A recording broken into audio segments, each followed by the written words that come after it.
All right. So I would invite you as well to just, again, if you have a pen and paper around, just sketch.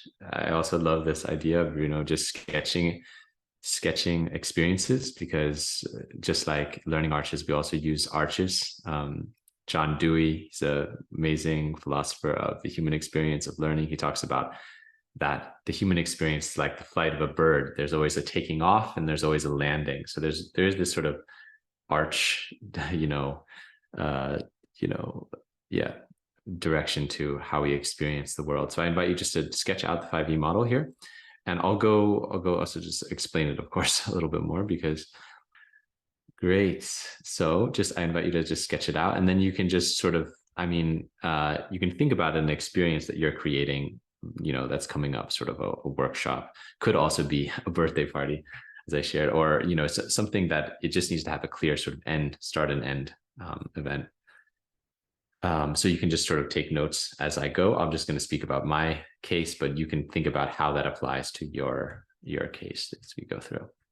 Great. So just as we shared, the excitement, the way the person becomes aware of the experience. And, there's a few things that we really want to keep in mind in the excitement. Really, as we already worked with this exercise, super powerful time to set expectations. What is the frame of mind you want people to come into the experience with?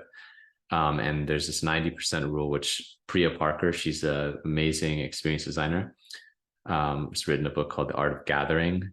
And she talks about the 90% rule, which is that 90% of what makes an experience a success or like an event a success happens before the event begins. So that has to do a lot with this. You saw all that amazing, mapping out, systems mapping, planning, the meetings that Marilee did. It's really about all that like work that the designer does to prepare and to make it a meaningful experience. And then building intrinsic motivation. How do you really build the participants' inner motivation to achieve the outcomes that they want and that you sort of co-create with them to, you co-create the frames with them.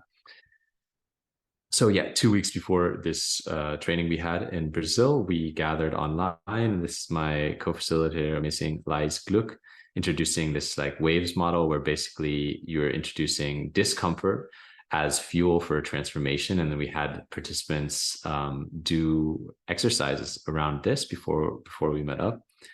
And then you have obviously the entry, which is entering into the experience. We were in a beautiful space outside of Palmar. And here in the entry, we talk again about, Ramon has already beautifully brought this into this session, connection before content. It's really super important to create safety. How do you, creating psychological safety is the basis for having, the openness to have an experience as a psychological measurement, openness to experience. And then again, setting clear guidelines, rules, really what is, the social contract, creating that safe frame when people enter. And I think, also very much, it's about giving care, making sure people feel cared for as they enter a space.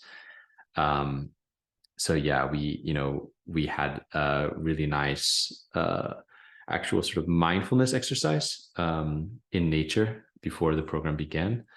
Also, we introduced play. We had some games, which is just sort of classic ways of getting to know each other. And we gave everyone this sort of nice little bag as well with like everything they needed to get out of the training. And then the engagement is really the main activities that capture the attention of the participant. So really you can think about how can you give more autonomy?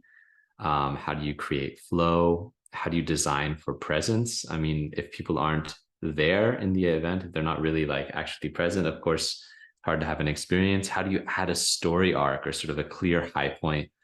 How do you design for different levels of social connection? So you have obviously, like individual reflection, individual meaning making, meaning making in small groups, and then meaning making in like the larger group.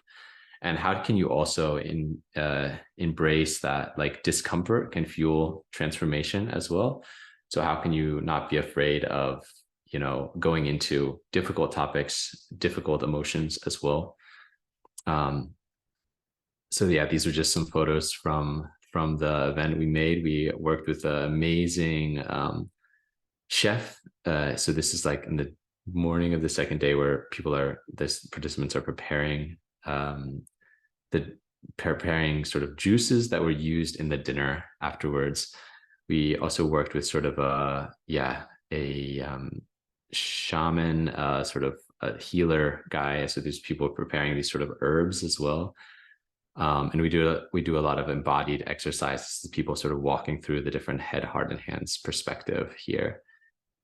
We had participants from Google as well, and one of the participants from Google, she made this exercise with connection to nature, which was really beautiful. And yes, so the exit is the clear end of the designed experience. So how can you enable people to savor the moment, actually really like slowing down? Savoring is really powerful in terms of the science of well-being. How do you enable reflection, make it a ritual? I think that's also is a beautiful sort of ritual Marilee is doing with the postcard. And how do you make it circular? So you just sort of bring back something from the beginning. All narratives, all stories, they have this sort of they start and they end in a place and land it. So we had a professional photographer come to this training, and we made this sort of installation. You know what? I think there might even be is there a better photo? No, it's not. Well, yeah, you can sort of see here, people are taking like where there was these photos that we were taken during the day, and then they were put up. And so at the end of each day, we came up and we saw the photos. And then at the very end, people could take some of their photos with them. So the extension, physical digital object that extends the experience. So how can you enable people to bring home the why? Really, in this world of digital everything, how can you make things that are tactile? How can you make beautiful objects actually? Make it personal, and let people also, sometimes it's meaningful to take something, but sometimes it can also be meaningful to leave something as well. And again, these are just some photos of the extension. So people could take, these plants, they could take the photos. Yes. So that was the 5E model, sort of a quick, like tactical run through of like how you can, apply this and what are some of the core mindsets to really design meaningful experiences. So here's just a nice summary of all of that.